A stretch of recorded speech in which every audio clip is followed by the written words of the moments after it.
Hello, everyone. Welcome to day number 3 of the Norway Chess 2022.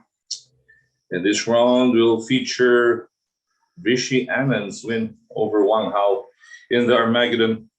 And the Evergreen Anand stays undefeated in Norway. Wow. The 50-year-old Anand is turning back the clock. He started with E4. Wang Hao went for C5. The semi-retired Wang Hao. Knight f3, knight c6, bishop b5, g6, castles, bishop b7. We have the Rosolimo, with bishop b5, c3, e5. Doesn't matter. d4 break. Okay, white sacrifices that pawn temporarily on d4. Chase takes. He takes e4, bishop f4, a6, bishop c4, d6, knight bd2 with a lead in development. The knight can simply jump to b3 and take the d4 pawn. h6 was played by Wang Hao, and I went for bishop d5. It was also possible here to go for queen to b3, queen e7, then you go bishop d5, knight c4, attacking d6. And went for bishop d5 and knight c4. Okay, that bishop on f4 was targeting that pawn on d6. Yep. Castles, bishop takes d6. White gains back the pawn with so much activity, especially with these minor pieces. Rook e8, bishop g3 back, retreating the bishop. The knight can use up that square on d6. Rook f8 back to h3, preventing bishop g4. Knight takes, e takes, knight goes back to e7 because it wasn't possible to take the pawn on d5. There's a double attack on the rook and the queen on b6. So knight e7 takes d4. Amazing. Earlier, white was actually a pawn down, but this time he's a pawn up. Knight takes d5, knight to b3, b5, knight d6. The activity of the knight with the protection of the bishop on g3 is just better for white. Knight b6, knight c5. Look at the two knights. Look at the two strong knights. Rook a7 was played here. Now, if black takes that pawn on b2, just rook to b1. Bishop goes to g7, then queen f3, hitting the rook. You go rook a7 and then rook b1. Right? What to do? Where to put the queen? This rook can go at e1. Look at the two knights. The queen can go c6. Too much activity for white. And too much space. Too much space for white. Open spaces. b3.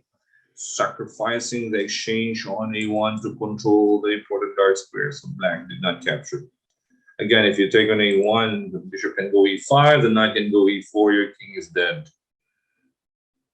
So knight goes back to d7, knight c4, keeping the two knights. Bad bishop. That will be a target with rook c1 if you don't capture my rook. So knight f6, now rook c1. Wang Hao went for knight takes e4. Now, if he moves the bishop back to e, let's say bishop goes to e6, the knight will go back to c5, hitting the bishop. And where is he going to put the bishop? Now, if let's say the queen protects the bishop on e6, because if you go, okay, here's one more bishop to d5, but bishop e5 removing the defender on f6. You have to go back a8, but queen d4. Whoops! Domination. Knight goes h5, takes in g7, takes in d7, rook fd1. These two knights. It's two strong knights. So knight takes e4, where rook takes e8, wins on the spot. Wang Hao had to give up the queen. Okay, so if he plays queen e7 here, rook e1. If he plays f5 here, it's queen c2, protecting the rook, hitting the knight.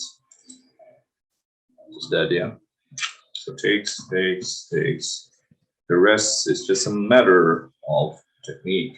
Bishop f4. Bishop b3, transferring to a better square. Rook b1. Rook b3. Right. Battery. Threatening rook b8. Simplifying. 22. Takes. Queen e7. Attacking the pawn on a5. G4 first. You got to be careful because Black is threatening bishop e5 and rook d1 mate. So g4, space for the king. Okay, when you create a loop, it's important to note that you create a loop in opposite to the color of the opponent's bishop. Because this bishop is on a dark square, you don't want that king to go into h2. Yep. So better open up with a g pawn. King goes to the light square on g2, opposite to the opponent's bishop. Takes. Knight takes on a2, queen c6, hitting both the rook and the bishop on f6. Check e2. Nice move by Anand. Takes. And goes back to c3, f4, threatening mate on h8. Rook d2, king h3, Wang Hao resign. If the king moves back to h7, Anand will just pick up the pawns. Yeah, you cannot go back to h6 here. It's gonna be you're gonna be checkmated with queen h7. And with a win, Anand stays undefeated. He gets 1.5 for winning in the Armageddon, and then winning the first 2 games in the Classical 6 plus 1.5, and then has 7.5 out of possible 9. Winning all his games, beating 3 opponents at 52. Wow.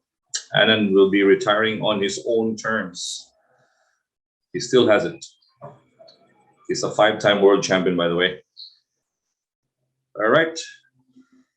This is just a reminder that Anand is still there fighting it out with the elite. Actually, he's back to the top 10 in the world now. He's the oldest top 10 player after beating MBL yesterday. All right, guys. Thank you for watching, and thank you for supporting our channel, Charts Matches and Charts Max Entertainment on Facebook and YouTube. This is Coach Oliver. Stay safe, everyone. Bye-bye.